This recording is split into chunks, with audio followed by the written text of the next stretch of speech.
Hi guys, today I'm with Edward Watson, a famous ballet dancer, and of course I have plenty of questions for him. Okay, so to start with, what is your background and how did you become a dancer, Edward? My background, I was born in Bromley, and then I was brought up in Kent, near Dartford, and I joined the Royal Ballet School when I was 10. And the Royal Ballet Company when I was 18, and I just retired now at 45. And why ballet and not other?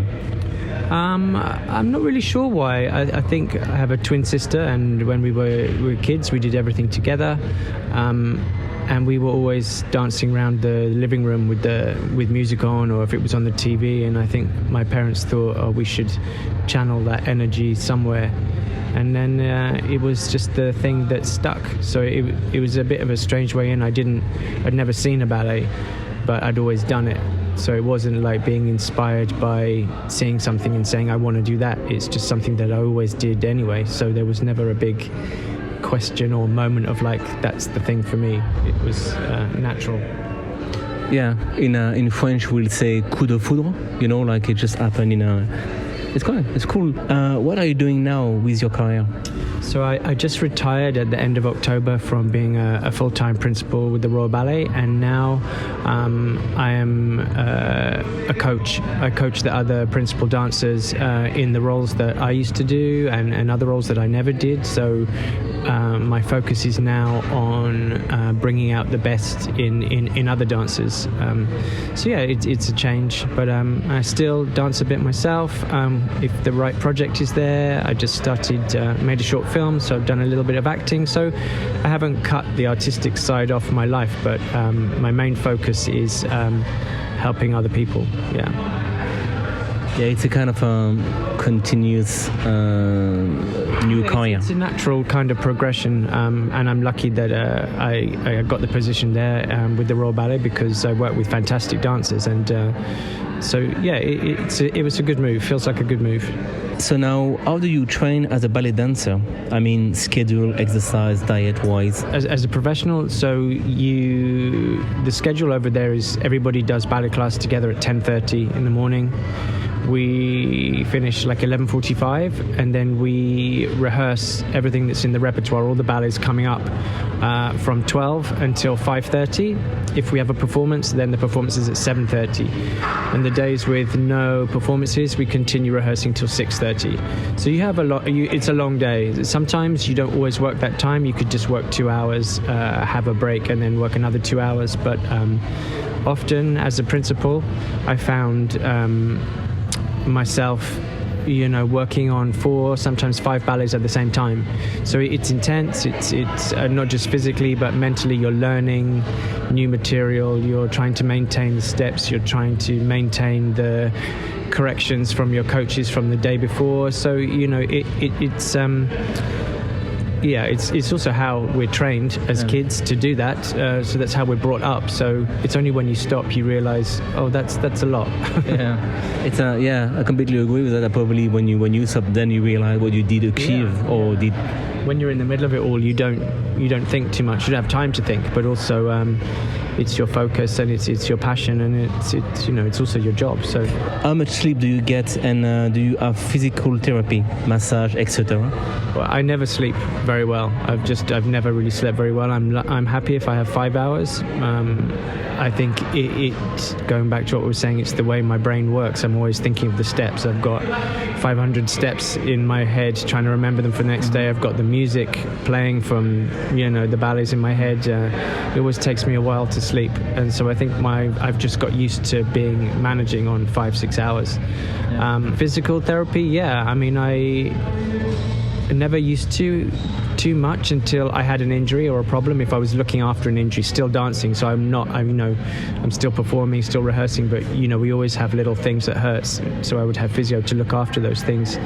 As I got older, I used to just have like a maintenance session once a week if I was injured or not, and then I always try to get a massage once a week just to kind of get rid of all this stuff, usually on a Saturday. So I'd do a full week's work and then get the massage, because sometimes you need the work you've put in your body, a bit of the stiffness and soreness and strength that you've gained during the week. It's quite nice to feel that, to use it.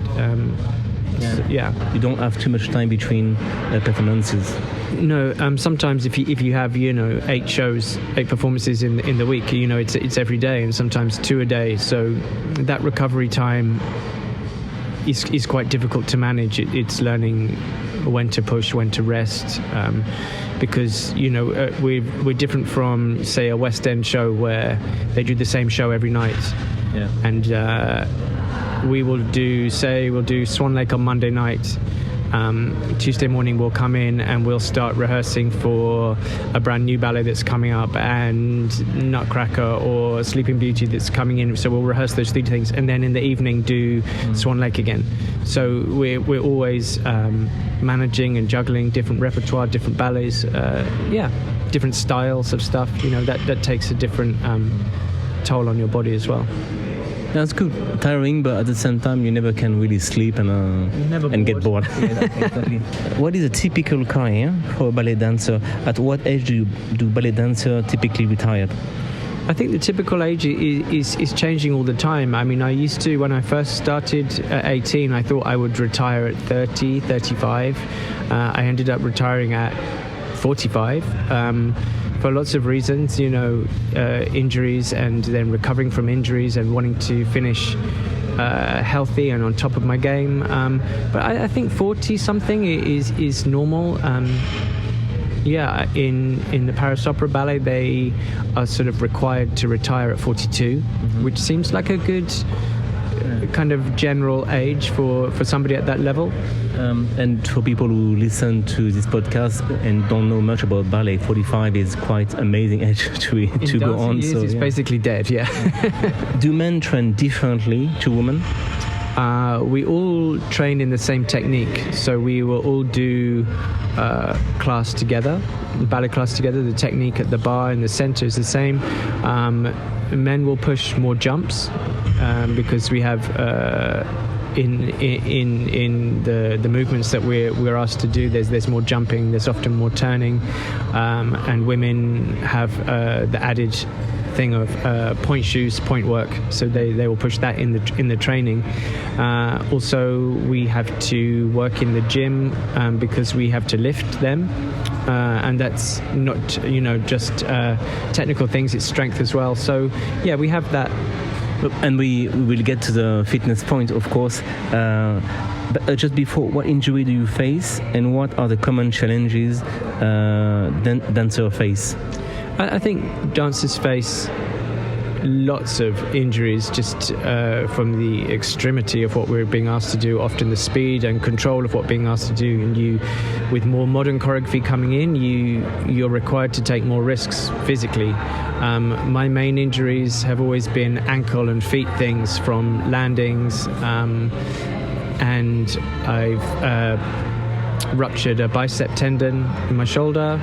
I've broken bones in my feet. I think it depends on your body and the styles and demands that you're being asked to do. But I think a lot of from the knee down injuries are very common in dancers because of the nature of what we do. And also, if I can say, from what I understand or perceive from the dancing, it's even if you're tired and injured, you still have to put on the artistic side of it. Yeah, I mean, you can never, screw up your face and let everybody know you're in pain. So, you have to, you get used to disguising how you're feeling. Does your fitness as a dancer come in useful in the rest of your life? Yeah, I think that the fitness side helps it. If you're fitter, you feel better always. That kind of extreme fitness that is demanded of you as a dancer is exhausting. So you don't always feel the fitness until you have a little break and you realize how healthy and how well your body's working.